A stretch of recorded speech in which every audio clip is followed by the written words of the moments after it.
मेरी शादी वाले दिन मेरा 12 साल का देवर बहुत खुश था। मैंने हमेशा उसे अपना छोटा भाई समझा था और वह भी मुझे भाभी माँ कहकर पुकारता था। पति की मौत होने से कुछ दिन बाद मुझे अकेले सोने में डर लगता, तो मैं अपने देवर को अपने साथ बेड पर सुलाने लगी। सर्दियों की रातें थी और एक बिस्तर में मुझे देवर के साथ सोना बहुत अजीब सा लगता था। देवर मुझसे काफी छोटा था। वो 12 साल की उम्र में भी 18 साल का जवान लड़का लगता था। पति की मौत के बाद मैंने बहुत मुश्किल से ही गुजारा किया था, लेकिन कब तक मैं इस तरह गुजारा करती। उस रात सोचा कि एक बार देवर को आजमा के देखती हूँ। आधी रात हुई तो देवर को हिलाकर देखा तो वह गहरी नींद में था, लेकिन वहां हाथ लगाते ही मेरी आंखें हैरत से फटी की फटी रह गई, क्योंकि उसका 7 इंच। 2 दिन पहले ही मेरा पति इस दुनिया से चला गया था। मेरे घर में मेरे सास ससुर और ननदें भी नहीं थी। मेरे पति का इस दुनिया में अपने छोटे भाई के अलावा और कोई नहीं था। राहुल की उम्र सिर्फ 12 साल की थी। वह मुझसे छोटा था। जिंदगी में मैंने कभी उसे छोटे भाई से ज्यादा कुछ नहीं समझा था। मेरा देवर 12 साल का था। मैंने उसे हमेशा ही बच्चों की तरह समझा था। जब मेरी शादी हुई थी तो वह मेरी शादी वाले दिन बहुत खुश था। कहता था कि मुझे नई माँ मिल गई है, लेकिन मेरी माँ मुझे यही समझाती रहती थी, बेटा तुम्हारा देवर तुम्हारा बेटा नहीं है, इससे फासले पर रहना। थोड़े अरसे के बाद वह बड़ा हो जाएगा, फिर उसका और तुम्हारा पर्दा लाजिम होगा। इसलिए तुम अभी से इसे आदत डालो कि वह तुम्हारे कमरे में बिना रोक टोक न आया करे। मैंने बहुत बार देखा है कि तुम्हारा देवर बिना वजह मुंह उठाए तुम्हारे कमरे में आ जाता है। बेटी, तुम्हें ऐसा नहीं करना चाहिए। तुम एक शादीशुदा लड़की हो। तुम्हें अपने पति की भी परवाह करनी है और अपने घर वालों की भी। मैं अपनी माँ की बातें सुनती तो मुझे ऐसा लगता, राहुल के बारे मेरी माँ बहुत बुरा सोचती है, इसलिए मैं उनकी बातों पर खफा होती थी। लेकिन जब आज मैं बेसहारा हो गई, मेरा पति इस दुनिया से चला गया था, तो मेरी आंखों से आंसू बह रहे थे। मैं सोच भी नहीं सकती थी कि वह मुझे अपने 12 साल के भाई के ऊपर छोड़कर इस दुनिया से चला जाएगा। मेरी जिंदगी मुश्किल में पड़ गई थी। रो रोकर मेरा बुरा हाल था। रात के 12 बज गए थे। मेरा देवर राहुल अभी तक घर नहीं आया था। वह शायद अपने भाई के रिश्तेदारों के साथ मसरूफ था। मेरा दिल इसी बात से संतुष्ट था कि वह घर नहीं आता तो ज्यादा अच्छी बात है, क्योंकि अगर वह घर आ गया तो मुझे भी गैर महसूस होगा। मुझे रह रहकर अपनी माँ की बातें याद आ रही थी, लेकिन इस लम्हे घर के दरवाजे पर दस्तक हुई। मेरा दिल उछलकर हलक में आ गया। मैंने सोचा कि पता नहीं कौन होगा, मगर बाहर से राहुल की आवाज आई, भाभी दरवाजा खोलें, मैं हूं। मैंने डरते डरते ही दरवाजा खोला था। आज तो मुझे ये घर जंगल जैसे मालूम हो रहा था। समीर मुझे छोटा सा भेड़िया लग रहा था। पता नहीं क्यों मैं उसके बारे में इतना बुरा सोचने लगी थी। भाभी आपने खाना खाया? उसने मुझे मासूमियत से पूछा था। नजरें झुकी हुई थी और साथ ही हाथ में एक थैली रखी हुई थी। थैली में चावल थे। चावल होटल वाले लगते थे। उसने एक प्लेट में चावल डाले और मेरे सामने लाकर रख दिए। भाभी, मुझे खाना बनाना नहीं आता, मैं आपके लिए बाहर से लेकर आया हूं, आप खा ले, वरना यूं ही भूखी मर जाएगी। मैं अपने भाई के बाद अपनी माँ को नहीं खोना चाहता। राहुल की आंखों में भी आंसू थे। कहने को तो वह मुझे माँ ही कह रहा था, मगर फिर भी माँ की बातें मेरे जहन से निकल नहीं रही थी। भाभी, आपको फिक्र करने की जरूरत नहीं है, मैं आपका सहारा बनूंगा, आप इस घर से कभी मत जाना। वह बड़ी जज्बाती बातें कर रहा था, लेकिन मेरे जहन में बहुत सारे गलत विचार घूम रहे थे। फिर उसने एक अजीब बात बोली, भाभी आप इस कमरे में सो जाए, दूसरा कमरा तो छत के करीब है। मुझे ऐसा लगता है कि आपको छत वाले कमरे के पास नहीं होना चाहिए। और अब तो सब लोगों को पता है कि हमारे घर में भाई की मौत हो गई है, तो कोई भी बुरी नीयत से हमारे घर आ सकता है। मैं हैरान थी कि राहुल इतनी छोटी उम्र में ऐसी बातें क्यों कर रहा है। क्या उसे किसी ने कुछ कहा है? मगर जो बातें उसने की थी मुझे ठीक ही लगी थी। मैं उसके कमरे में चली गई। राहुल का कमरा दूसरी तरफ था, जबकि मैं और मेरा पति छत के करीब वाले कमरे में रहते थे। मुझे बहुत अजीब लग रहा था। आज पहली बार मैं अपने कमरे के अलावा दूसरे के कमरे में आई थी, मगर जो कुछ मैंने अपने देवर के कमरे में देखा, मेरी तो आंखें फटी की फटी रह गई थी। कमरे का दरवाजा बंद करते ही मेरी नजर ऐसी चीज पर पड़ी थी जिसने मेरे होश उड़ा दिए थे। वैसे तो वह 12 साल का बच्चा ही लगता था, लेकिन मेरी माँ की बात सही थी। राहुल जो कुछ कर रहा था वह एक बड़ा और एक समझदार आदमी ही कर सकता है।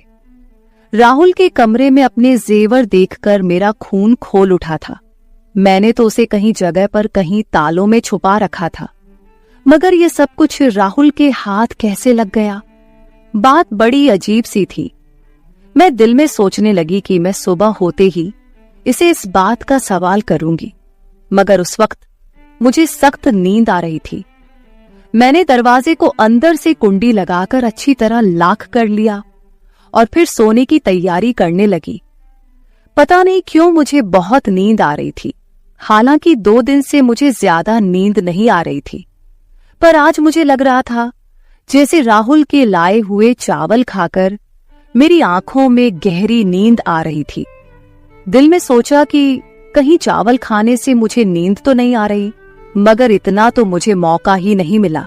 जब मेरी आंख खुली तो सुबह के 10 बज रहे थे। मैं हैरान हो रही थी कि आज मुझे इतनी नींद कैसे आ गई।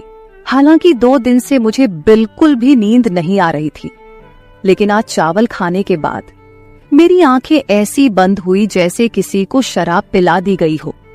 मैं हैरान हो रही थी, ऐसा होना तो नहीं चाहिए। मेरे दिल में बार बार एक ही ख्याल आ रहा था कि कहीं राहुल के लाए हुए चावलों को खाकर मैं बेहोश तो नहीं हो गई। लेकिन आखिर राहुल ऐसा क्यों करता? मैंने दिल में सोचा। आंखें मलती हुई मैं बाहर आई तो राहुल सामने किचन में चाय बना रहा था। उसे देखकर मुझे बहुत बुरा लग रहा था। भाभी, आप सो गई थी, आपको बहुत अच्छी नींद आई ना? उसने मेरी तरफ पुकारते हुए देखकर कहा था। मैंने उसे फीके लहजे में यही कहा कि हाँ, आज मुझे बहुत ज्यादा नींद आई। तो क्यों नहीं आती भाभी? मैंने आपको चावलों में सोने वाली गोली मिला के दी थी। मैंने अपने दोस्त को बताया था कि मेरी भाभी को नींद नहीं आती। उसने मुझे कहा कि तुम उन्हें खाने में नींद की गोलियां मिला दिया करो, इससे वह आराम से सो जाएगी। मैं हैरान हो गई थी कि राहुल इतनी घटिया हरकत कैसे कर सकता है। राहुल, तुम ऐसा सोच भी कैसे सकते हो? तुम अपनी भाभी को बेहोश करना चाहते थे। नहीं नहीं भाभी, मैं तो आपको अच्छी नींद देना चाहता था। अब आप अच्छी खासी तरोताजा लग रही है, ये ले चाय पिए। उसने चाय मेरे सामने रखी तो मैं शक में पड़ गई। तुमने इसमें भी कुछ मिलाया तो नहीं है? भगवान की कसम भाभी, वह तो मैंने आपकी नींद के लिए, आपके सुकून के लिए गोलियां मिलाई थी। आप कहती हैं तो यह चाय मैं आपके सामने खुद पी लेता हूं, बल्कि हम आधी आधी पी लेते हैं। उसने इस गिलास से घूंट भरते हुए मुझे दिखाया तो मैं यकीन कर बैठी। मैंने कहा कि ठीक है, मुझे माफ कर दो, मैं तुम्हारे बारे में शक्की हो जाती हूं। मैं राहुल का चेहरा देखती तो उसकी मासूमियत पर मुझे यकीन आ जाता था, क्योंकि वाकई उसके चेहरे पर बहुत ज्यादा मासूमियत और शराफत थी। मैंने आज उसे कुछ नहीं कहा था। मैं जानना चाहती थी कि वह आगे खुद से क्या कहेगा, क्योंकि जो कुछ मैं उसके कमरे में देख आई थी उसकी तो कोई माफी नहीं थी। थोड़ी देर बाद उसने खुद ही मुंह खोल लिया। भाभी, मैं आपके जेवर बेचना चाहता हूं। मेरा एक बहुत ही जानने वाला और ईमानदार अंकल है। वह हमारे जेवर बेचकर हमें बहुत सारे पैसे देंगे। हम उन पैसों से मकान खरीद लेंगे। इस किराए के मकान में हम कब तक रहेंगे? मकान मालिक तो परसों किराया लेने आ जाएगा। हमारे पास तो पैसे ही नहीं है। राहुल की बात सुनकर मैं हैरान हो गई थी। अभी तक ऐसा तो मैंने भी नहीं सोचा था। फिर वह कैसे सोच सकता था? बात बड़ी अजीब थी। मैंने कहा, राहुल, तुम्हें ये ख्याल कैसे आया कि हम एक नया घर बनाएं? भाभी, मुझे आगे शादी भी करनी है। हमें सारी जिंदगी एक साथ रहना है। नया घर होना चाहिए हमारे पास। और किराए के घरों में तो इंसान सिर्फ जलील और रुस्वा होता है। राहुल की बात ठीक थी, इसलिए मैंने उसे जेवर वाले मामले में कुछ नहीं कहा। लेकिन मुझे डर था कि वह जेवर बेचकर हमारे पास अगर पैसे ना आए तो क्या होगा। मैं एक बेवा औरत थी। मेरा देवर 12 साल का था, तो ऐसे में कोई भी हमें आराम से आसानी से धोखा दे सकता था। मैंने सोचा कि इस बारे में किसी से मशवरा कर लूं। मैं अपने मायके वालों से कहती हूं, वह मेरी मदद जरूर करेंगे। राहुल तो छोटा बच्चा था, जबकि इस बात पर मुझे अभी तक गुस्सा था कि उसने मेरे कमरे से आखिर इतने ताले तोड़कर वह जेवर निकाले कैसे, जबकि ताले टूटे हुए भी नहीं थे। जबकि इस जेवर के बारे में मैंने राहुल को बताया भी नहीं था। मुझे अब राहुल पर गुस्सा आ रहा था, लेकिन हर बार जब भी वो कुछ करता, उसकी मीठी बातें और समझदारी मेरे गुस्से की आग को ठंडा कर देती। मैंने अपने मायके वालों से कहा कि मुझे यह जेवर बेचकर घर खरीदना है। उन्होंने मुझसे कहा कि नहीं, घर लेने की जरूरत नहीं है, तुम अब बेवा हो चुकी हो, तुम्हें अब हमारे घर आना होगा। पर मैं उनके घर नहीं जा सकती थी। मैं जानती थी कि मेरे भाई अपनी बीवियों के गुलाम हैं। वह अपनी बेवा बहन को कभी भी सहारा नहीं देंगे। जिंदगी भर इंसान उनके सहारे तो नहीं रह सकता। अभी अच्छा मौका था, मैं अपने जेवर बेचकर एक घर खरीद सकती थी। मेरे पति ने अपनी जिंदगी में मेरे लिए काफी सारे जेवर बनाए थे, मगर अपने भाइयों की नीयत देखकर मैंने वह जेवर देने का इरादा तय कर दिया। अब मैं राहुल के सहारे ही चल रही थी। मैंने कहा, राहुल, तुम चाहे तो वह जेवर बेच दो। मैं अपने मायके वालों से और उनके रवैया से मायूस हो गई हूं। राहुल ने अपने उन्हीं अंकल को वह जेवर जाकर दे दिए और 2 दिन के बाद हमें एक बहुत मुनासिब जगह पर घर ढूंढकर घर की चाबी और घर के कागजात उन्होंने राहुल के हवाले कर दिए। मैं तो इस सारे अमल पर हैरान रह गई कि 2 दिन में इतनी जल्दी यह घर हमें कैसे मिल सकता है, जबकि लोगों को काफी सारा काम भी करना पड़ता है। घर का इंतकाल, घर के कागजात, बहुत सारी ऐसी चीजें होती है जिन पर इंसान को मेहनत करनी पड़ती है, वक्त लगाना पड़ता है। जब राहुल ने कागजात लाकर मेरे हाथ में रखे तो मैं हैरान रह गई थी। वह था तो 12 साल का, मगर उसकी सोच बड़ों वाली थी। फिर उसने एक अजीब सी बात कही। कहने लगा कि भाभी, हम सारा घर साफ कर लेंगे, तो आपसे जरूरी बात करनी है। आज राहुल की आंखें तो अजीब सी लग रही थी। उसकी नजरों में कोई अजीब सी बेचैनी थी, जिसे देखकर मैं समझ नहीं पा रही थी कि वह मुझसे क्या कहना चाहता है। उस वक्त मैं जल्दी में थी। हमने घर में सारा सामान भर दिया था। अब हमें आगे की फिक्र थी कि हमारा खाना पीना और राशन कहां से होगा, जबकि मैंने तो कभी जिंदगी में बाहर जाकर कोई नौकरी भी नहीं की थी। फिर राहुल ये क्यों कह रहा था कि उसे मुझे कोई जरूरी बात करनी है? पता नहीं उसे मुझे क्या बात करनी होगी। मेरे जहन में बहुत सारे सवाल थे, पर मैं फिलहाल चुप रहना चाहती थी। शाम को मैंने सारा सामान अपनी अपनी जगह पर रख दिया था। वैसे भी हमारा सामान कम ही था, ज्यादा माल और दौलत तो नहीं थी जिसे हम लिए फिरते। मैंने सारा काम करने के बाद अच्छा सा खाना बनाया।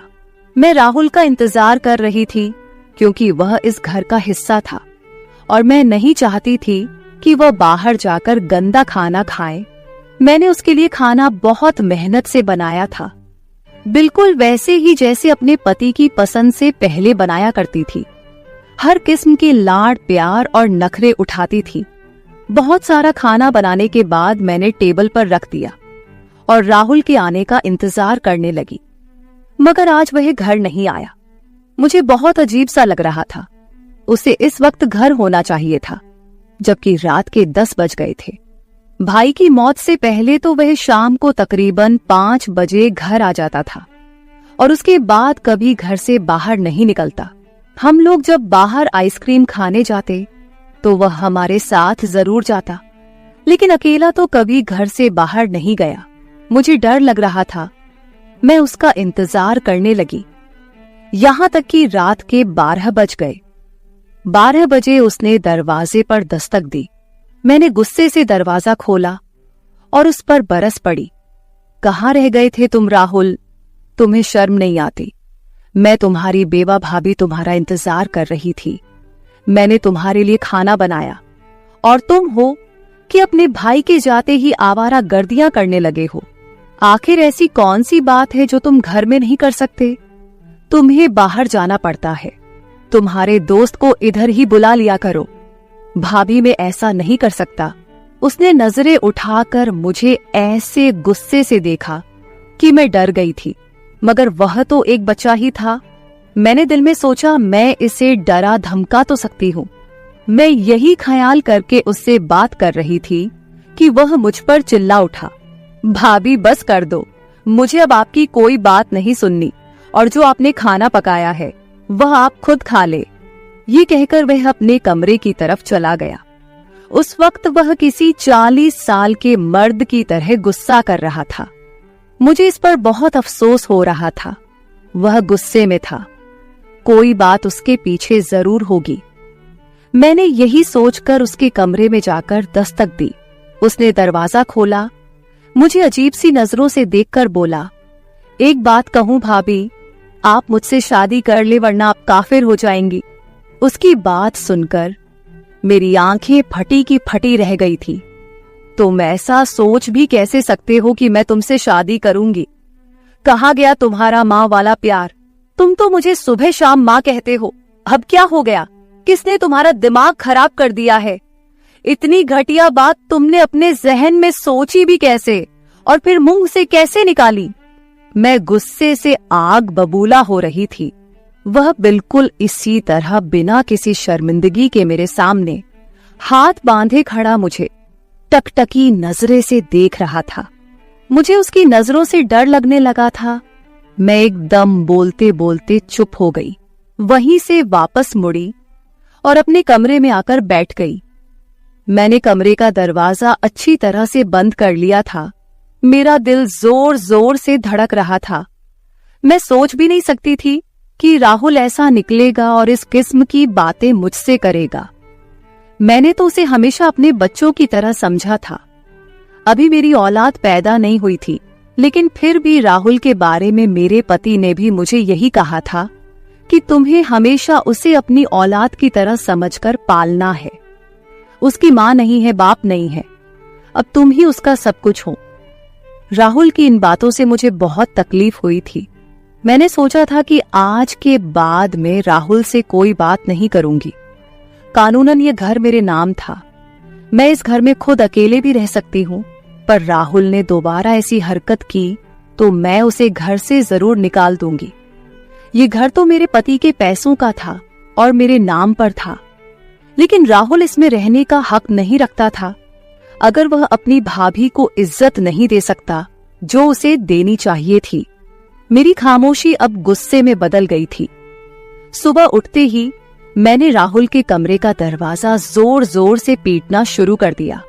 फिर मुझे एहसास हुआ कि उसके कमरे का दरवाजा तो अंदर से बंद नहीं था। मैंने जब बाहर से दरवाजा खोला तो आगे से कमरा खाली था।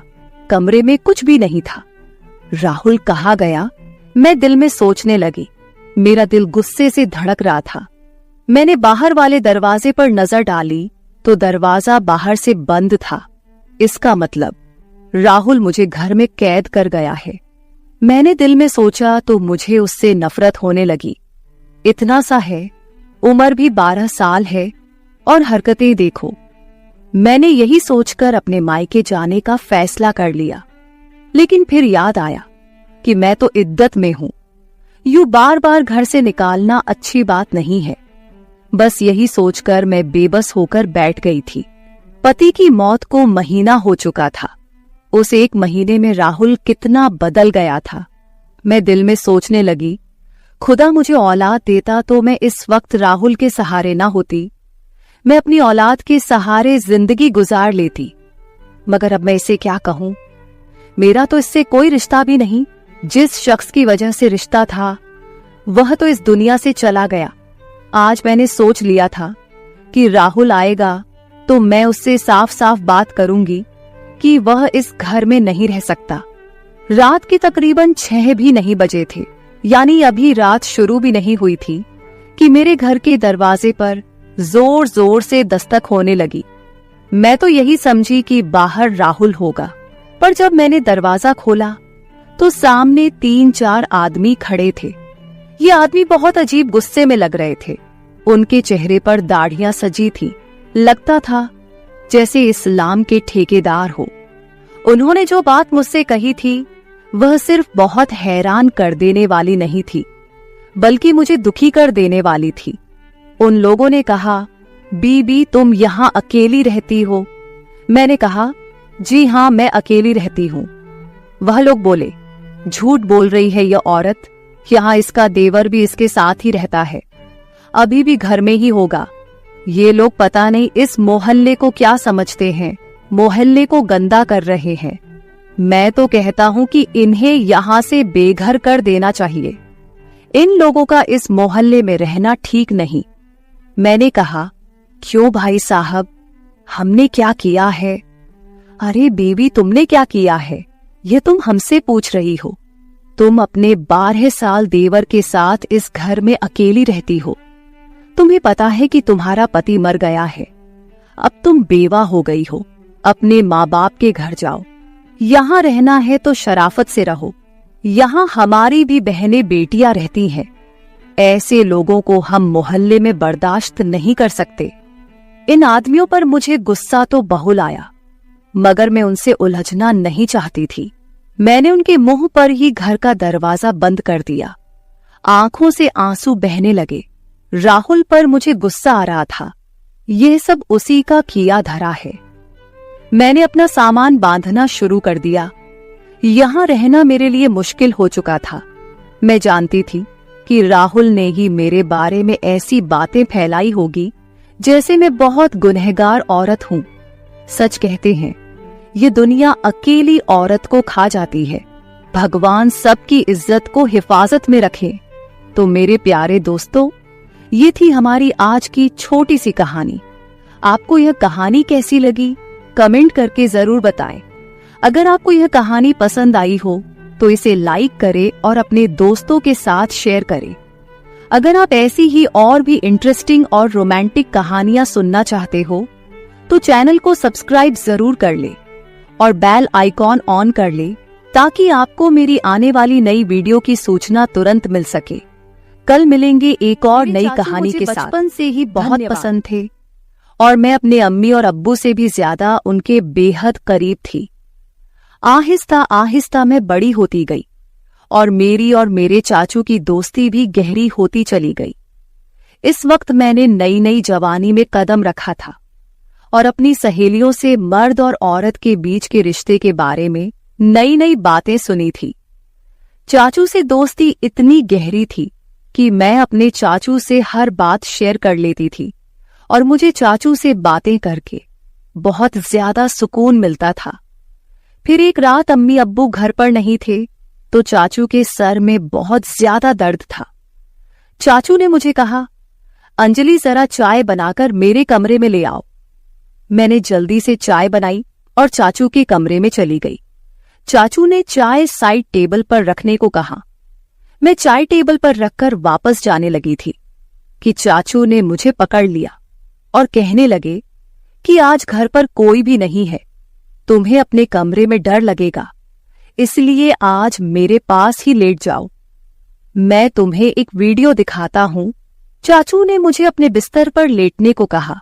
मैं चाचू के बिस्तर पर लेट गई। चाचू मुझे वीडियो दिखाने लगे। उस वीडियो को देखकर मेरी आंखें हैरत से फटी की फटी रह गई और फिर चाचू मुझे बोले, चलो हम दोनों भी मिलकर ऐसे ही। हेलो दोस्तों, स्वागत है आप सभी का हमारी एक और रोमांचक कहानी में। उम्मीद करती हूं कि आपको यह कहानी बेहद पसंद आएगी। मेरा नाम अंजलि है और मेरी उम्र 15 साल है। अभी मैंने 9th क्लास पास की है। मुझे पढ़ने का बहुत शौक था, लेकिन मेरे अब्बू मेरी पढ़ाई के खिलाफ थे। मैंने अम्मी और चाचू से कहा कि मैं आगे पढ़ना चाहती हूं, तो आप दोनों प्लीज मेरी मदद करो और मेरे अब्बू को राजी करो। अम्मी ने अपनी तरफ से बहुत कोशिश की, लेकिन अब्बू नहीं मान रहे थे, क्योंकि उनका कहना था कि आजकल कॉलेज में पढ़ाई कम और आशिकी ज्यादा चलती है। तभी मेरे चाचू ने अब्बू को समझाया और एक तरफ से मेरी गारंटी ले ली कि मैं ऐसा कुछ भी नहीं करूंगी और सिर्फ पढ़ाई करूंगी। तब जाकर अब्बू मेरे कॉलेज जाने के लिए मान गए और चाचू से कहा कि आज से अंजलि की जिम्मेदारी तुम्हारी है। अगर उसने कुछ उल्टा सीधा काम किया जिससे इस घर और खानदान पर कोई दाग लगा, तो अंजलि के साथ साथ तुम्हारी भी खैर नहीं है। चाचू ने अब्बू से कहा कि भाईजान, आप फिक्र ना करें, मैं अंजलि की हर हरकत पर नजर रख लूंगा। मुझे इस वक्त पता नहीं था कि चाचू के दिल में क्या है और वह मेरी इतनी हिमायत क्यों कर रहे हैं। लेकिन मजे की बात तो यह हुई कि मैंने कभी सोचा ही नहीं था कि मेरी चाचू के साथ दोस्ती इतनी आगे तक चली जाएगी। फिर कुछ ही दिनों में चाचू ने मेरे साथ जाकर मेरे कॉलेज में दाखिला करवा दिया। पहले पहले तो मैं खूब दिल लगाकर पढ़ाई करने लगी और कॉलेज में किसी के साथ ज्यादा फ्री नहीं होती थी।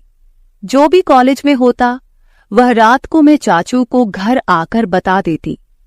चाचू भी मेरे साथ बहुत ज्यादा फ्री होने लगे थे और मुझे लगता कि वह मुझे बहुत अजीब नजरों से देखते हैं, क्योंकि मेरी चाची गांव में रहती थी और चाचू नौकरी के सिलसिले में हमारे घर पर ही रहते थे।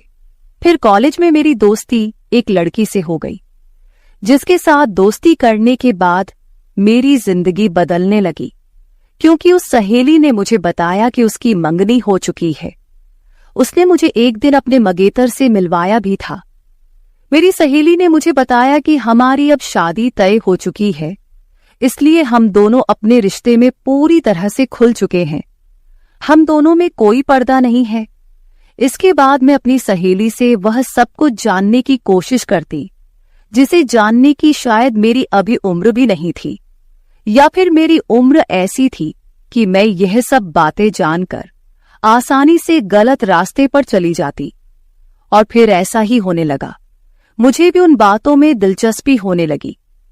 मेरी किसी लड़के से तो दोस्ती नहीं थी, इसलिए मैं जब भी ऐसी बातें सोचती तो मेरे दिमाग में खुद ब खुद चाचू का ख्याल आ जाता और फिर मैं अपने दिमाग को झटक देती और खुद को कहती कि अंजलि, यह सब क्या है? ये क्या बेहुदा बातें सोच रही हो? वह मेरे चाचू हैं, लेकिन फिर चाचू की बातें और उनका रवैया भी मेरी इस सोच को बढ़ावा देता रहता था। लेकिन चाचू के दिल की बातें मैं अभी तक जान नहीं पाई थी। कभी कभी तो मुझे लगता था वह भी शायद मेरे बारे में यही सब सोचते होंगे, लेकिन कभी कभी उनका रवैया मुझसे बहुत ज्यादा सख्त हो जाता था और वह मुझे याद दिला देते थे कि तुम्हारे अब्बू कितने सख्त हैं और अगर तुमने कोई भी गलती की तो तुम्हारे साथ साथ मेरा भी बुरा हाल कर देंगे। उनकी यह बातें सुनकर मैं खुद को कंट्रोल करती, लेकिन कहते हैं ना कि जवानी तो अंधी होती है। जवानी तो ऐसी ही है जैसे सर्दी में आग जल रही हो तो हाथ गर्म कर ही लिया जाता है। मैं जैसे ही कॉलेज जाती फिर वही सब बातें सुनने को मिलती। फिर मैं कॉलेज से घर वापस आकर अपने दोस्तों की बताई हुई बातों को सोचने लगती। उस दिन मेरे चाचू जॉब से घर वापस आए तो आकर बैठ गए और कहने लगे, क्या सोच रही हो अंजलि, वह भी इतनी गहराई से?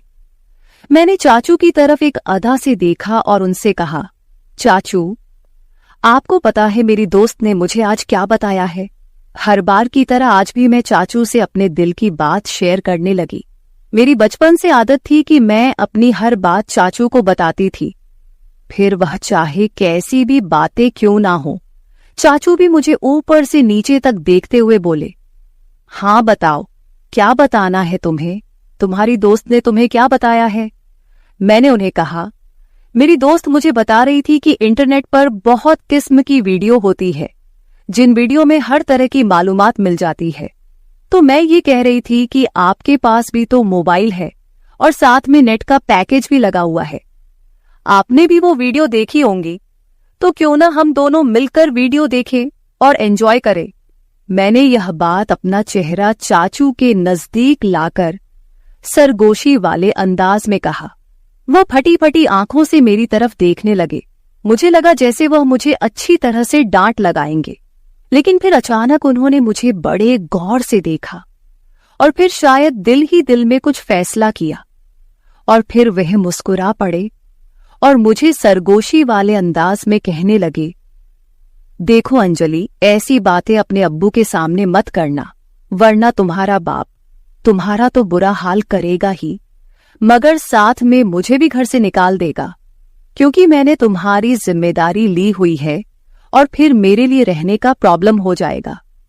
बाकी रही वीडियो देखने की बात, तो तुम रात के वक्त मेरे कमरे में आ जाना, मैं तुम्हें हर किस्म की वीडियो दिखा दूंगा। चाचू की आंखों में एक चमकीली शरारत थी जो इस वक्त मुझे समझ नहीं आ रही थी। इसके बाद चाचू अपने कमरे में चले गए और मैं पढ़ाई करने लगी और आने वाले वक्त के बारे में सोचने लगी। अब मेरा दिल किताबों में नहीं लग रहा था और बस रात को क्या होगा यही सोचने लगी। लेकिन पढ़ाई करना भी जरूरी था, क्योंकि पढ़ाई के मामले में चाचू बहुत ज्यादा सख्त थे और मुझे कहते थे, सबसे पहले तुम्हारी पढ़ाई और बाकी मौज मस्ती बाद में है। और उनका कहना था कि अगर तुम पढ़ाई में भी अच्छी रहोगी तो तुम्हारे अब्बू भी समझेंगे और तुम्हारी आजादी के दरवाजे तुम्हारे लिए खुलते चले जाएंगे। उनकी यह बात मुझे भी बिल्कुल ठीक लगती थी, इसलिए मैंने अपने दिल से सारी बातें निकाली और मन लगाकर अपना कॉलेज का काम करने लगी और जल्दी जल्दी सारा काम खत्म कर दिया। जैसे जैसे रात करीब आ रही थी, मेरे दिल में भी हलचल हो रही थी। फिर जब मैं सारे कामों से फारिग हुई तो रात को आराम से मैं चाचू के कमरे में चली गई। मैं जब कमरे में गई तो चाचू लड़कियों की मैगजीन देख रहे थे। मुझे देखते ही वह मुस्कुराने लगे और उन्होंने वह मैगजीन छुपा दी। सर्दियों का मौसम चल रहा था और दिन ब दिन सर्दी बढ़ती जा रही थी। आज रात तो सर्दी बहुत ज्यादा थी, इसीलिए मैं जाते ही चाचू के बिस्तर में घुसकर चाचू के पास चिपक कर बैठ गई और उनसे कहा, अब मुझे जल्दी से वह वीडियो दिखा दो, नहीं तो फिर अब्बू के आने का टाइम हो जाएगा। फिर चाचू भी बिना टाइम वेस्ट किए मुझे वीडियो दिखाने लगे। वीडियो देखते ही मेरे अंदर से मुझे कुछ बदलाव महसूस होने लगे, लेकिन इत्तेफाक से हमने अभी चंद वीडियो ही देखी थी कि अब्बू हमारे कमरे में आ गए। अब्बू आते ही मुझसे कहने लगे, इतनी रात के वक्त चाचू के कमरे में क्या कर रही हो? चलो अपने कमरे में चली जाओ। अब्बू बहुत ही सख्त मिजाज के थे और मैं उनसे काफी डरती भी थी। तो जैसे ही अब्बू ने सख्त अंदाज में कहा, मैं सब कुछ भूल गई और जल्दी से अपने कमरे में आ गई। मैंने सोचा, जैसे ही अब्बू चाचू के कमरे से निकलकर अपने कमरे में जाएंगे तो फिर से मैं चाचू के कमरे में चली जाऊंगी। लेकिन इस रात अब्बू को चाचू से शायद कोई जरूरी काम था, इसलिए अब्बू काफी टाइम तक उनके कमरे में बैठे रहे और इंतजार करते करते मुझे पता ही नहीं चला कि कब नींद आ गई और पता नहीं अब्बू चाचू के कमरे से कब गए।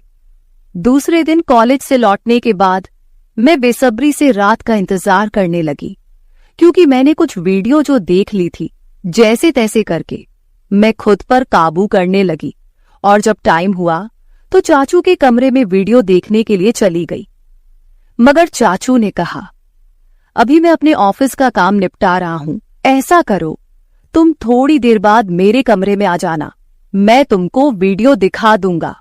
मैं तो सुबह से ही वीडियो देखने के लिए बेताब हो रही थी, तो चाचू पर थोड़ा गुस्सा करके बैठ गई। मेरे मोबाइल में नेट का पैकेज लगा हुआ था। तभी मेरे मोबाइल पर किसी नए नंबर से मैसेज आया। उसकी भेजी हुई तस्वीर देखकर मेरी आंखें फटी की फटी रह गई। मैं अभी तक उस तस्वीर को देख ही रही थी कि उस आदमी के मैसेज आने लगे। वह काफी रोमांटिक अंदाज में चैट कर रहा था। मैं तो पहले ही बेताब थी, तो मैं भी उसी अंदाज में जवाब देने लगी। फिर मुझे ख्याल आया कि यह बात मुझे चाचू को बतानी चाहिए। मैं फौरन चाचू के कमरे में आई, लेकिन उनके कमरे का दरवाजा बंद था। तब मैं अपने कमरे में वापस आ गई और उस अनजान लड़के से वैसे ही बातें करने लगी। मैं मोबाइल पर उस वक्त मैसेज पर बात कर रही थी जब मैंने उससे कहा कि मैं तुमको देखना चाहती हूं और उसको वीडियो कॉल पर बात करने को कहा, लेकिन उस लड़के ने मना कर दिया। उस टाइम मैं अपने कमरे से बाहर निकली तो मेरी नजर चाचू पर पड़ी। वह इस वक्त अपने कमरे से निकलकर सीढ़ियां चढ़ते हुए छत पर जा रहे थे और उनके हाथ में मोबाइल था। मुझे हैरत हुई कि वे रात के इस वक्त छत पर क्यों जा रहे हैं। रात के 12 बज रहे थे, मुझे नींद भी नहीं आ रही थी, लेकिन मेरे दिमाग में यह शक आ गया था कि कहीं चाचू ही तो मुझे नए नंबर से मैसेज तो नहीं कर रहे हैं। खैर, मैं यही बातें सोचते सोचते अपने चाचू के ख्यालात में पता नहीं कब नींद की वादियों में खो गई और एक ख्वाब देखा जिसमें चाचू मेरे साथ थे और बोल रहे थे किसी काम को करने के लिए। तभी मेरी आंख खुल गई। सुबह मैंने देखा चाचू का मूड बहुत अच्छा था। वह मेरे साथ बहुत हंस हंस कर बातें कर रहे थे। इससे पहले मैं अपने कॉलेज पैदल जाया करती थी, लेकिन उस दिन चाचू ने कहा आज मैं तुम्हें अपनी बाइक पर कॉलेज के लिए लेकर जाऊंगा, तो मैं भी उनके साथ चल पड़ी। जैसे ही कॉलेज खत्म हुआ और गेट से बाहर निकली तो चाचू मेरा पहले से ही इंतजार कर रहे थे। मैं आज बहुत ज्यादा उदास थी क्योंकि मेरी दोस्त मुझसे नाराज थी, क्योंकि हम दोनों के दरमियान लड़ाई हो गई थी। चाचू ने रास्ते में मेरी उदासी की वजह पूछी तो मैंने उन्हें बताया कि मेरी सहेली से लड़ाई हो गई है और मेरा मूड बहुत ज्यादा खराब है। तो चाचू ने कहा चलो तुम्हारा मूड ठीक करता हूं, और चाचू ने बाइक एक बिरयानी की शॉप पर रोक दी। उन्हें पता था कि मुझे बिरयानी बहुत पसंद है।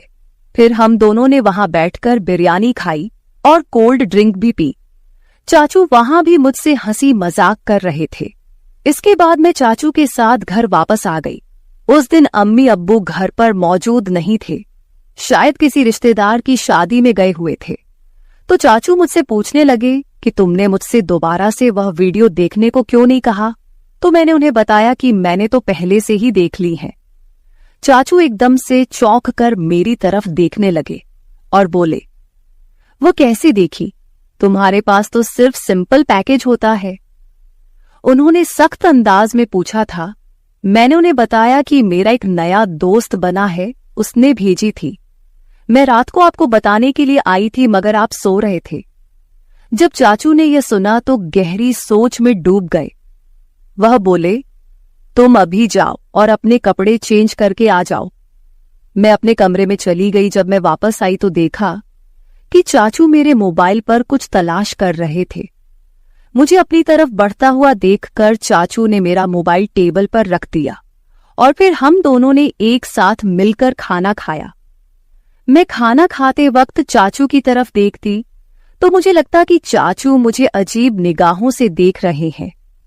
मुझे ऐसा लग रहा था कि वह मुझसे कुछ कहने की कोशिश कर रहे हैं, मगर वह कह नहीं पा रहे थे। मैं दिल ही दिल में सोचने लगी, चाचू अब कह भी दो ना, मैं आपको मना नहीं करूंगी।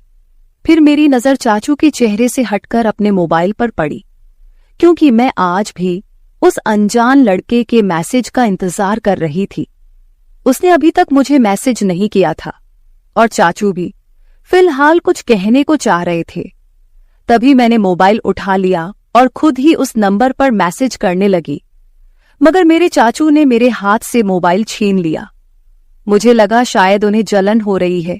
तभी चाचू ने कहा, अंजलि, खाना खाते वक्त मोबाइल इस्तेमाल करना बिल्कुल भी अच्छी बात नहीं है, इसलिए मोबाइल मुझे दे दो। उन्होंने यह कहते हुए मेरा मोबाइल अपने पास ही रख लिया। मैंने जल्दी जल्दी खाना खत्म किया और चाचू से कहा, अब तो मेरा मोबाइल मुझे वापस कर दो। तब उन्होंने कहा, दे दूंगा, अभी तुम ऐसा करो कि बर्तन समेटकर मेरे कमरे में आ जाओ। मैं तो खुश हो गई कि शायद जलन में आकर आज चाचू मेरी ख्वाहिश को पूरा जरूर करेंगे। मैंने ऐसा ही किया। जल्दी जल्दी बर्तन समेटे, फिर कॉलेज का काम भी खत्म किया और रात के 11 बज रहे थे जब मैं चाचू के कमरे में आई और उनसे कहने लगी, अब तो मुझे मेरा मोबाइल दे दो, मुझे उस दोस्त से बात करनी है। चाचू ने कहा, मेरे सर में बहुत ज्यादा दर्द हो रहा है, जाओ पहले मेरे लिए अच्छी सी चाय बनाकर लाओ। मैं चाय बनाने चली गई। कुछ देर बाद मैं चाय बनाकर कमरे में आई और चाय टेबल पर रख दी और मुड़कर जाने ही लगी।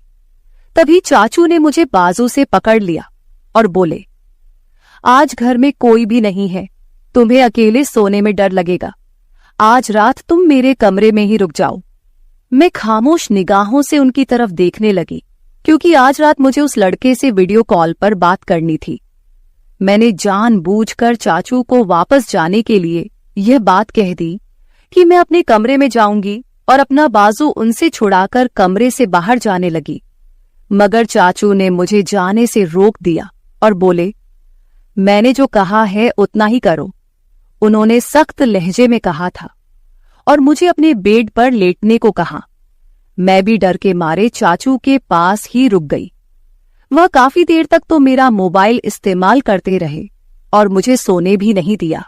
फिर चाचू ने मेरे साथ जो व्यवहार किया वो मैं कभी सोच भी नहीं सकती थी। रात के 12 बजे तो उन्होंने मुझे कहा, तुम देखना चाहती हो ना कि वह लड़का कौन है जो तुम्हें वीडियो और तस्वीर भेजता है। चाचू की बात सुनकर मैं बहुत ज्यादा खुश हो गई और बोला, हाँ मैं देखना चाहती हूँ। चाचू ने मेरा मोबाइल मेरे हाथ में थमा दिया और कहा, देखो इसको। उसकी तस्वीर देखकर मेरे होश उड़ गए, क्योंकि वो लड़का मेरी दोस्त का मंगेतर था। मैं फटी फटी हुई आंखों से चाचू की तरफ देखने लगी। मेरी आंखों से आंसू निकल पड़े थे। फिर चाचू बताने लगे कि तुमने जब मुझे इस लड़के के बारे में बताया तो मैं समझ गया था कि जरूर कोई तुम्हें बेवकूफ बना रहा है। तभी मैंने तुम्हारे मोबाइल से अंजलि बनकर इस लड़के से बात करना शुरू कर दिया। वह तुम्हारी तस्वीर बनाकर सोशल मीडिया पर डालने वाला था। अगर मैं उसे ना डराता तुम बर्बाद हो जाती और खानदान की इज्जत खराब हो जाती, और तुम्हारे अब्बू तुम्हारा और मेरा जो हश्र करते वह अलग। अंजलि बेटी, तुम्हारी यह उम्र कुछ अच्छा सीखने की है। ऐसी बुराई वाली बातों से, उन कामों से खुद को बचाकर रखो। तुम जब मुझसे ऐसी बातें करती थी तब मैं उन बातों को तुम्हारा बचपन और मजाक समझकर टाल देता था, मगर फिर मुझे एहसास हुआ कि मुझे टालने की बजाय तुम्हें किसी तरह से समझाना चाहिए। तभी मैंने तुम्हें सख्ती से समझाने के बजाय तुमसे दोस्ती बढ़ाई। अगर उस वक्त मैं तुमको सख्त अल्फाजों में समझाने की कोशिश करता तो शायद तुम समझने के बजाय नाराज हो जाती। फिर तुम मुझसे बातें शेयर ना करती और मुझसे दूर होकर दूसरे लोगों के जाल में फंस जाती। चाचू की बात सुनकर मैं फूट फूट कर रोने लगी। उन्होंने मुझे दिलासा देकर खामोश करवाया और समझाया कि मैं कॉलेज में ऐसी लड़कियों से दोस्ती करूं जो पढ़ाई में तेज हो, न कि बुरे कामों में। मैंने चाचू से कह दिया कि मैं अब सिर्फ अपनी पढ़ाई पर ध्यान दूंगी, ऐसी लड़कियां और लड़कों के बुरे कामों में अब बिल्कुल भी नहीं पढ़ूंगी। दोस्तों, आज के दौर में माँ बाप अपने बच्चों को अपने साथ हर बात शेयर करने की इजाजत नहीं देते। ये उनके साथ बहुत बड़ी नाइंसाफी है। बच्चों को अच्छे और बुरे काम की तमीज सीखनी चाहिए और स्कूल या कॉलेज में किसी भी तरह की कोई भी हरकत हो तो अपने माँ बाप के साथ शेयर करनी चाहिए, ताकि फ्यूचर में आने वाली मुश्किलों से बचा जा सके। हर माँ बाप को अपने बच्चों को सही और गलत में फर्क बताना चाहिए और उनके हर कदम पर नजर रखनी चाहिए, ताकि अंजलि की तरह उनकी और उनके घर वालों की इज्जत महफूज रहे। तो मेरे प्यारे दोस्तों, इस मामले में आपकी क्या राय है, कमेंट करके जरूर बताएं। अगर आप ऐसी ही और भी इंटरेस्टिंग और रोमांटिक कहानियां सुनना चाहते हो तो चैनल को सब्सक्राइब जरूर कर ले और बेल आइकन ऑन कर ले, ताकि आपको मेरी आने वाली नई वीडियो की सूचना तुरंत मिल सके। कल मिलेंगे एक और नई कहानी के साथ। आज की इस कहानी में आपका दिल से स्वागत है। मैं उन लड़कियों में से थी जिन्हें अपने बिस्तर पर सोने का बहुत ज्यादा शौक था। शायद इसकी वजह ये थी कि मैं अपने भाई बहनों में सबसे छोटी थी और हमेशा अपनी माँ के पास सोती थी। भले ही मैं छोटी थी, लेकिन जब सब सो जाते और कमरे की रोशनी बंद हो जाती, तब भी अगर माँ पापा को बुलाकर अपने पास आने को कहती तो मेरी आंखें खुल जाती थी। जब मैं छोटी थी और माँ मुझे सुलाने के बाद पापा के पास जाती तो मैं जाग जाती और रोना शुरू कर देती। मुझे माँ के बिना बिल्कुल भी नींद नहीं आती थी। जब तक मैं माँ के चेहरे पर हाथ नहीं रख लेती, मुझे सुकून नहीं मिलता था। लेकिन जैसे जैसे मैं बड़ी और समझदार होती गई, माँ ने मुझसे कहा कि अब मुझे अपनी बड़ी बहन के साथ दूसरे कमरे में सोना चाहिए। मैंने फौरन इनकार कर दिया और माँ के सीने से चिपक गई। मैंने कहा, नहीं, मैं तो बस आपके ही पास सोऊंगी, मुझे आपके बिना नींद नहीं आती। माँ एक ठंडी सांस लेकर कहती है, बेशर्म, तुझे तो जरा भी शर्म नहीं है। उस वक्त मुझे इन बातों का मतलब समझ नहीं आता था, लेकिन जैसे जैसे मैं बड़ी होती गई, एक रात जो आवाज मैंने सुनी उसने मुझे हैरान कर दिया। उस रात मैं अचानक जाग गई और जब माँ मुझे सुलाकर पापा के पास गई तो मैंने कुछ अनजानी आवाजें सुनी। पहले तो मैंने सोचा कि माँ का पल्लू पकड़ लूं, लेकिन फिर चुपचाप आंखें बंद करके उन आवाजों को सुनने लगी। उन आवाजों ने मेरे कानों की लो को सुर्ख कर दिया। मैं खामोशी से आंखें बंद किए आवाजें सुनती रही और उसके बाद तो यह जैसे रोज का ही माहौल बन गया था। यह अनुभव मेरे लिए कुछ नया और अनोखा था, जिसने मुझे बहुत जल्दी समझदार और परिपक्व बना दिया। शायद इसलिए क्योंकि मैं बहुत ज्यादा सोचती थी और हर बात की तह तक जाने की कोशिश करती थी। मुझे भी धीरे धीरे शर्म महसूस होने लगी थी, इसलिए मैंने खुद ही उस कमरे में सोना शुरू कर दिया जहां मेरी बहनें सोती थीं। मुझसे बड़ी 3 बहनें और 2 भाई थे। समय बीतता गया और सभी शादी की उम्र तक पहुंच गए। मेरे सभी भाई बहनों की मुझसे पहले ही शादियां हो गई। जब मेरी शादीशुदा बहनें किसी फंक्शन के लिए हमारे घर आती तो रात को छुपकर तीनों आपस में बातें करती और खूब हंसती, लेकिन जैसे ही मैं वहां पहुंचती सब चुप हो जाते। जब मैं उनसे पूछती कि क्या बातें हो रही है तो वे मुझे कहती, तुम अभी छोटी हो।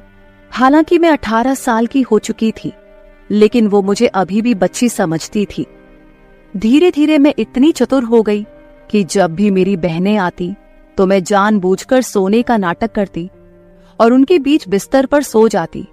फिर वे तीनों बैठकर छटखारे लेते हुए आपस में बातें करती, जो पति पत्नी के बीच में होती है।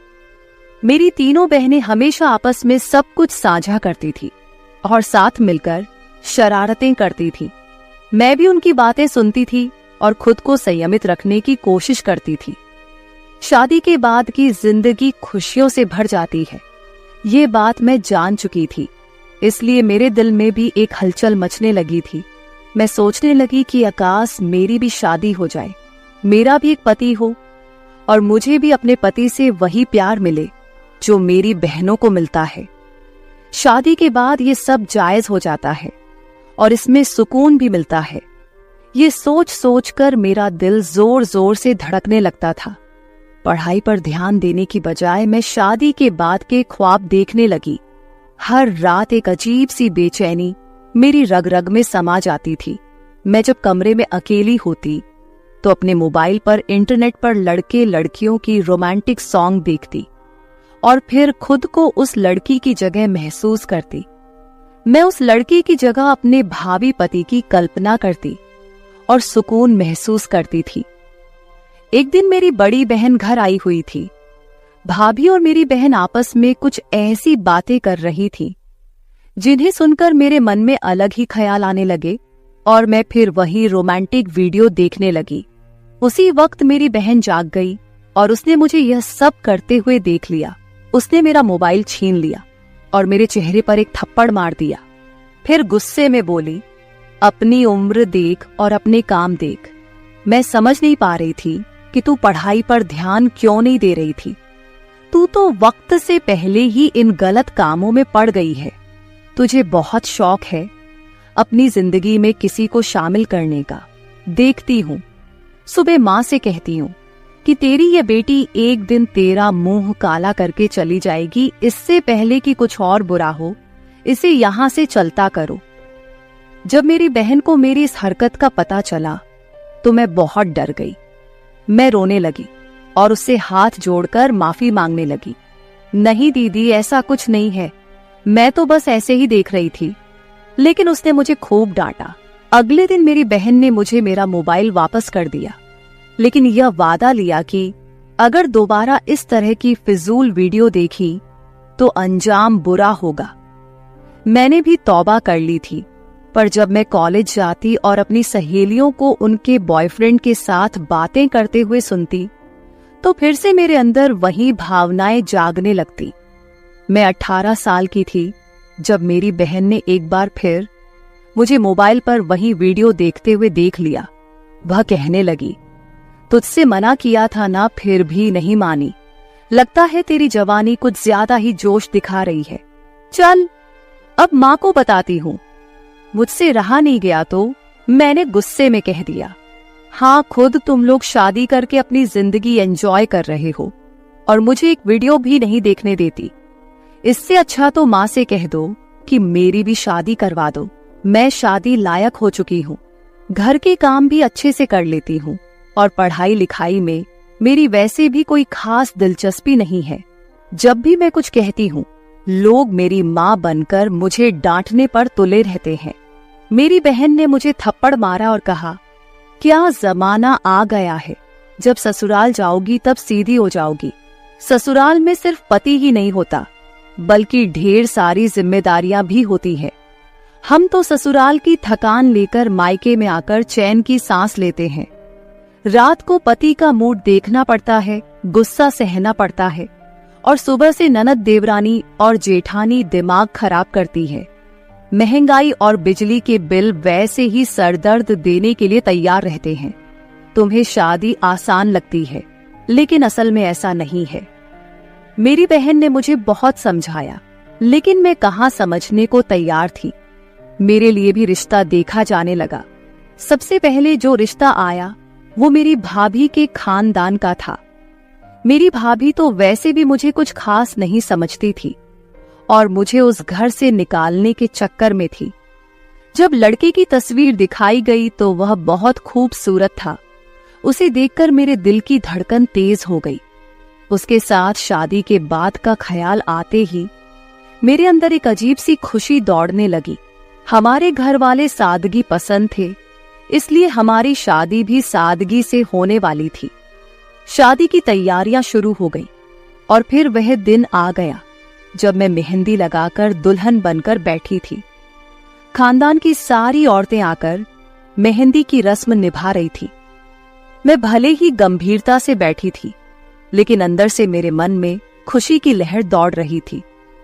अगले दिन मैं अपने पति के पास पहुंचने वाली थी और इस ख्याल से ही मेरे अंदर हलचल मच रही थी। शादी वाले दिन मेरे दिल में एक अजीब सी खलबली थी, लेकिन मायके को छोड़ने का दुख भी था। जब मैं तैयार होने के लिए ब्यूटी पार्लर जा रही थी तो एक बार मुड़कर अपने उस घर को देखा जिसे छोड़कर मुझे जाना था। आज मैं उस घर को हमेशा के लिए छोड़ने वाली थी। बस बाद में जब मैं इस घर में वापस आती तो एक मेहमान के रूप में आती। आज इस घर में मेरा आखिरी दिन था। ये सोचकर मेरी आंखों में आंसू आ गए। फिर मैं दुल्हन बनकर शादी हॉल के लिए रवाना हो गई। शादी हो चुकी थी और मैं दुल्हन के रूप में सबसे ज्यादा खूबसूरत लग रही थी। मेरा दूल्हा भी कुछ कम नहीं लग रहा था। लोग हमारी जोड़ी की तुलना चांद और तारों से कर रहे थे। शादी के बाद विदाई का समय आ गया और मैं अपने ससुराल आ गई। मेरी सास बेहद खुश मिजाज और आजाद सोच रखने वाली औरत थी। उन्हें देखकर कोई नहीं कह सकता था कि वो मेरी सास है, बल्कि वह अपने बेटे की बड़ी बहन लग रही थी। उनका व्यवहार ऐसा था कि मुझे भी खुशी थी कि शादी के बाद हम दोनों सास बहू नहीं बल्कि माँ बेटी बनकर रहेंगे। जब मैं रुखसत होकर अपने ससुराल पहुंची तो मेरी सास ने साड़ी पहनी हुई थी और बाल खुले हुए थे। वो वाकई माँ कम और बड़ी बहन ज्यादा लग रही थी। उन्होंने ही मुझे आकर कमरे में बैठाया। जब मैं बेड पर बैठी तो मेरी सास पास आकर बैठ गई। उन्होंने मेरा दुपट्टा थोड़ा पीछे करके ठीक किया और मेरी तरफ देखकर कहने लगी, तुम्हें देख तो मेरा बेटा बेहद खुश हो जाएगा। तुम बहुत खूबसूरत हो और अपने पति को सही तरह से संभाल लोगी। ये सुनकर मैं शर्म से लाल हो गई। मैंने कभी सोचा भी नहीं था कि मेरी सास इस तरह की बातें कर सकती है। मैं मुस्कुराई तो वो कहने लगी, अरे बहू, मुझे बाकी सास जैसा मत समझो। मैं तुम्हारी दोस्त बनकर रहूंगी। तुम मुझसे बिना झिझक कुछ भी शेयर कर सकती हो। उनकी बातें सुनकर मेरा मन हल्का हो गया और मुझे यकीन हो गया कि हमारा रिश्ता सास बहू से बढ़कर दोस्ती का होगा। अगर सुहागरात को लेकर मुझसे कुछ पूछना चाहती हो या कोई मसला है तो बताओ, फिक्र की कोई जरूरत नहीं है। मैं तो पहले ही शर्म से पानी पानी हो चुकी थी। मैंने सोचा था कि मेरे पति बहुत रोमांटिक होंगे और मेरी हर कोई ख्वाहिश पूरी करेंगे, लेकिन मेरी सास ने सोने पर सुहागा कर दिया। मैंने उन्हें मना किया कि ऐसी कोई बात नहीं है, मुझे कुछ नहीं पूछना। फिर भी वो मेरे पास बैठ गई और धीरे से कानों में बताने लगी कि आज के दिन लड़कों को कैसे खुश किया जाता है। मैं पूरे ध्यान से उनकी बातें सुनती रही। कुछ देर बाद जब सासू माँ कमरे से बाहर गई तो मैंने बाहर से आवाज सुनी। सास माँ अपने बेटे से कह रही थी, बेटा मेरी बहू को ज्यादा तंग मत करना। अगर मुझे सुबह शिकायत मिली तो मैं अपनी बहू को 1 महीने तक अपने पास बुला लूंगी। इस पर मेरे पति चुप थे। जब वे कमरे में आए तो मैं फौरन सिर झुकाकर बैठ गई। मेरे पति मेरे सामने आकर बैठे और जैसे ही उन्होंने मेरा घूंघट उठाया तो मेरे हुस्न की तारीफें करने लगे। उनकी तारीफ सुनकर मैं शर्म से मुस्कुराती रही। फिर उन्होंने मेरा हाथ पकड़कर सोने की अंगूठी मेरी उंगली में पहना दी और हाथ सहलाने लगे। मैं आज बहुत खुश थी कि आखिर वो रात आ ही गई थी जिसका मैं कब से इंतजार कर रही थी। शायद ही किसी लड़की ने मुझसे ज्यादा इस दिन के लिए इंतजार किया होगा। लेकिन जैसे ही मेरे पति मेरे पास आए, उनके फोन पर एक कॉल आ गई। मेरे पति उस कॉल को देखकर गंभीर हो गए। वो फोन कान से लगाकर बालकनी में चले गए और काफी देर तक बातें करते रहे। मुझे समझ नहीं आ रहा था कि वह किससे बात कर रहे हैं। मेरे मन में अजीब अजीब ख्याल आने लगे। मैं उठकर उनके पीछे गई, लेकिन तब तक वे फोन बंद कर चुके थे। मेरा पति काफी परेशान नजर आ रहे थे। मैंने पूछा, क्या हुआ, सब ठीक तो है ना? उन्होंने कहा, बॉस ने मुझे एजेंट के तौर पर मुंबई जाने को कहा है। सुबह एक बहुत जरूरी मीटिंग है जिसके सारे दस्तावेज मेरे पास थे। ये प्रोजेक्ट भी मैंने ही तैयार किया था। वैसे तो ये मीटिंग 1 हफ्ते बाद होने वाली थी, लेकिन जिसके साथ मीटिंग थी उन्हें रात में ही हर हाल में कहीं बाहर जाना है। इसलिए मुझे मुंबई के लिए निकलना पड़ेगा ताकि सुबह की मीटिंग में समय पर पहुंच सकूं। मेरे सारे अरमानों पर जैसे पानी फिर चुका था। फिर सभी जाग चुके थे। सास तो पहले से ही तैयार थी और ससुर ने भी ढीला ढाला सा लिबास पहन रखा था। वैसे ये मानने वाली बात थी कि दोनों अपने जवान बेटे के माता पिता होने के बावजूद खुद भी बिल्कुल जवान लगते थे। मेरी सास जो न जाने सुबह शाम सुर्ख गुलाब खाती थी, उनके चेहरे की चमक देखकर मुझे लगता था कि मानो वो किसी रानी के समान हो। जब मेरे पति ने उन्हें बताया कि उन्हें इमरजेंसी में जाना पड़ेगा तो दोनों ही चिंतित हो गए। वे कहने लगे, मत जाओ, तुम्हारी बीवी क्या सोचेगी? आज तुम्हारी शादी की पहली रात है, खास रात है, मत जाओ। लेकिन मेरे पति ने कहा कि नौकरी चली जाएगी, इस रात का क्या है, हमने तो पूरी जिंदगी एक साथ गुजारनी है। मेरे पति जैसे तैसे समझाकर वहां से चले गए और मैं बस मुंह देखती रह गई। मैंने उनका सामान पैक करने में मदद की थी और वह एयरपोर्ट के लिए निकल चुके थे तो ससुर उन्हें छोड़ने गए। सास मेरे पास आकर बैठ गई और बार बार माफी मांगने लगी, लेकिन मैंने कहा कोई बात नहीं, हो जाता है। जब ससुर लौट कर आए तो दोनों अपने कमरे में चले गए और मैं कपड़े बदलकर बिस्तर पर सोने के लिए लेट गई। अंदर से मैं बहुत बेचैन थी और सोच रही थी कि अब ये 2 दिन कैसे काटूंगी। खैर, जहां इतने साल निकाले हैं वहां 2 दिन भी निकाल दूंगी। उस रात मैं सो गई। सुबह कुछ मेहमान मेरे मुंह दिखाई के लिए आए थे। हर कोई पूछ रहा था, तुम्हारा पति कहाँ है? दूल्हे के बिना तो दुल्हन अधूरी होती है। इस तरह की बातें सुनकर मैं शर्म से लाल हो रही थी। फिर मेरे मायके से मेरी बहनें और भाभियां आई। मेरी बहनें शरारत से पूछने लगी, चलो अब कल रात के बारे में कुछ बताओ। तुम्हारा पति तुम्हारे पास रुका भी, जाओ, उससे पहले ही तुमको छोड़कर चल गया। मैंने गहरी सांस लेकर अपने आप को संभाल लिया। मेरी बड़ी बहन मेरे पास आई और ताली बजाकर जोर से हंसी। उसने कहा, जैसे को तैसा, जितनी बेताबी तुम्हें थी, देखो तुम्हारे साथ क्या हुआ। मेरा तो बस नहीं चल रहा था, वरना अभी तुम्हारा गला दबा देती। फिलहाल 2 दिन बाद मेरे पति को वापस आना था। मुझे लगा कि ये 2 दिन पल झपकते ही गुजर जाएंगे। मैं अपनी सास के साथ काफी घुल मिल गई थी। उनके चेहरे पर इतनी चमक थी कि कई कुंवारी लड़कियां भी ऐसी चमक के लिए तरसती थी, लेकिन मेरे पति मुझसे और दूर होते जा रहे थे। अब वो कहने लगे कि 2 हफ्ते बाद आएंगे, जबकि मैं यहाँ सास ससुर की खूब सेवा कर रही थी।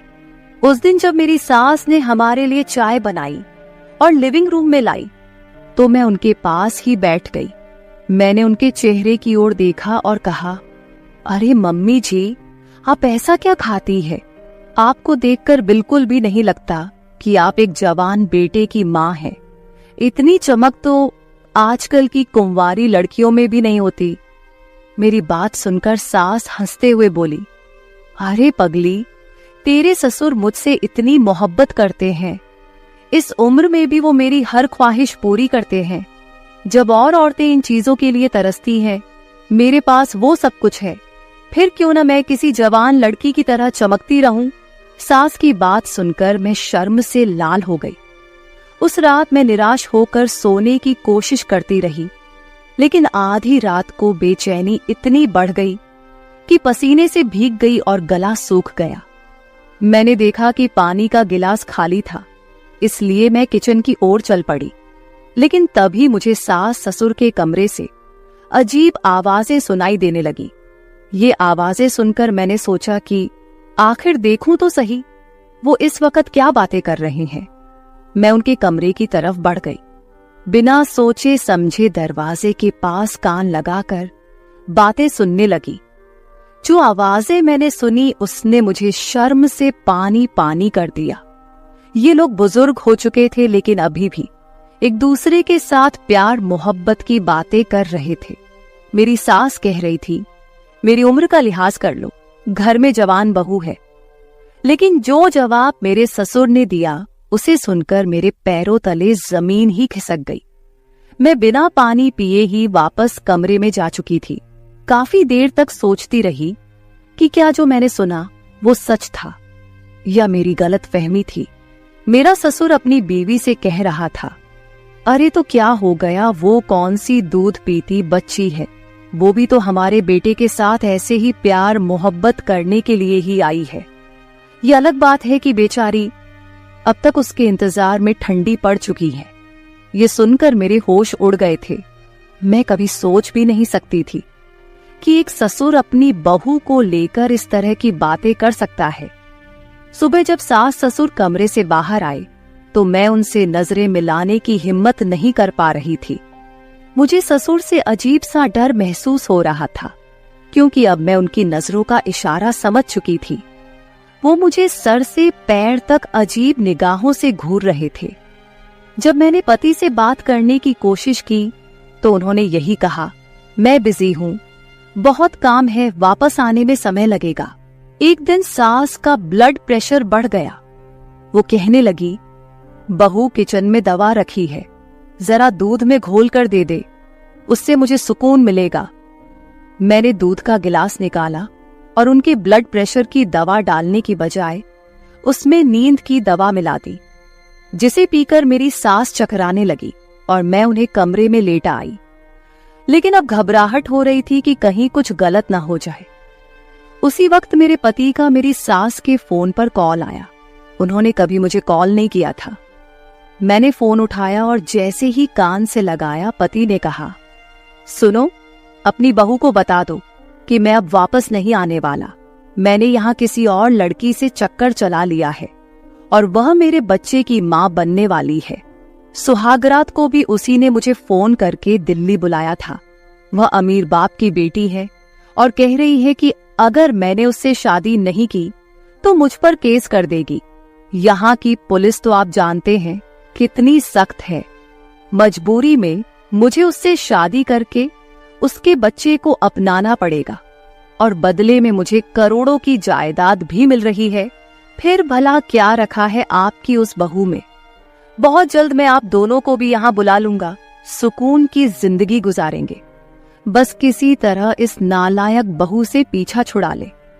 ये सुनते ही मेरे पैरों तले जमीन खिसक गई। सारे सपने मिट्टी में मिल चुके थे। मैं अपनी सास को उस हालत में छोड़कर घर लौट आई। रो रोकर मैंने अपने माता पिता और भाइयों को सब कुछ बताया। वे तुरंत मेरे ससुराल पहुंचे और जमकर बहस हुई। मेरे सास ससुर ने यहां तक कह दिया कि एक बार जायदाद हमारे बेटे के नाम हो जाए, फिर हम उसे भी छोड़ देंगे और अंजलि ही हमारी बहू रहेगी। लेकिन मेरे पिता ने साफ मना कर दिया। कुछ सालों बाद अदालत में केस चला और मेरा अपने पति से तलाक हो गया। कम उम्र में ही मैंने ये सब झेला। मेरी बहन सही कहती थी कि दाऊ, शादी के बाद बहुत कुछ ऐसा होता है जो एक लड़की की जिंदगी को पूरी तरह बदल देता है। जो मैं कभी हंसमुख चुलबुली और भावुक हुआ करती थी, अब खामोश रहने लगी थी। अब मेरी उम्र 25 साल हो चुकी है। मेरे लिए कई रिश्ते आते हैं, लेकिन मर्दों पर से मेरा भरोसा पूरी तरह से उठ गया है। शादी का नाम सुनते ही मेरा दिल डर से कांप उठता है। आपको क्या लगता है, क्या मुझे शादी कर लेनी चाहिए या सभी मर्द ऐसे नहीं होते हैं? अगर मुझे फिर से धोखा मिला तो मेरे प्यारे दोस्तों, ये थी मेरी आज की छोटी सी कहानी। आप लोग कमेंट करके जरूर बताएं कि आपको मेरी कहानी कैसी लगी। अगर आप ऐसी ही और भी इंटरेस्टिंग और रोमांटिक कहानियां सुनना चाहते हो तो चैनल को सब्सक्राइब जरूर कर ले और बेल आइकॉन ऑन कर ले, ताकि आपको मेरी आने वाली नई कहानी तुरंत मिल सके। कल मिलेंगे एक और नई कहानी के साथ। धन्यवाद।